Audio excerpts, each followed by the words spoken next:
The disadvantages of a specie currency. The governments of the different nations have made gold and silver a legal tender in the payment of debts. Does this legislation change the nature of the transactions where gold and silver are exchanged for other desirable commodities? Not at all. Does it transform the exchange into something other than barter? By no means. But the exchangeable value of any article depends upon its utility, and the difficulty of obtaining it. Now, the legislatures, by making the precious metals a legal tender, enhance their utility in a remarkable manner. It is not their absolute utility, indeed, that is enhanced, but their relative utility in the transactions of trade. As soon as gold and silver are adopted as the legal tender, they are invested with an altogether new utility. By means of this new utility, whoever monopolizes the gold and silver of any country, and the currency, as we shall soon discover, is more easily monopolized than any other commodity, obtains control thenceforth over the business of that country.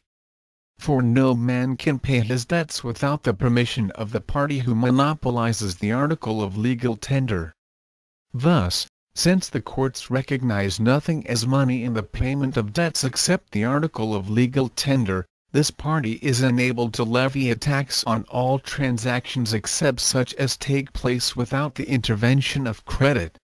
When a man is obliged to barter his commodity for money, in order to have money to barter for such other commodities as he may desire, he at once becomes subject to the impositions which moneyed men know how to practice on one who wants and must have money for the commodity he offers for sale. When a man is called upon suddenly to raise money to pay a debt, the case is still harder. Men, whose property far exceeds the amount of their debts in value, men who have much more owing to them than they owe to others, are daily distressed for the want of money. For the want of that intervening medium, which, even when it is obtained in sufficient quantity for the present purposes, acts only as a mere instrument of exchange. By adopting the precious metals as the legal tender in the payment of debts, society confers a new value upon them, which new value is not inherent in the metals themselves. This new value becomes a marketable commodity. Thus gold and silver become a marketable commodity as a medium of exchange. This ought not so to be. This new value has no natural measure, because it is not a natural, but a social value. This social value is inestimable, it is incommensurable with any other known value whatever. Thus money, instead of retaining its proper relative position, becomes a superior species of commodity, superior not in degree, but in kind. Thus money becomes the absolute king and the demigod of commodities too. Hence follow great social and political evils.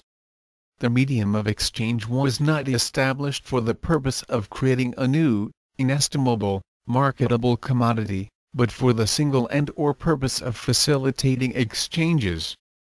Society established gold and silver as an instrument to mediate between marketable commodities.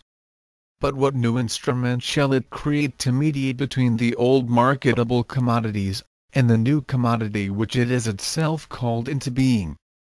And if it succeed in creating such new instrument, what mediator can it find for this new instrument itself, etc.? Here the gulf yawns.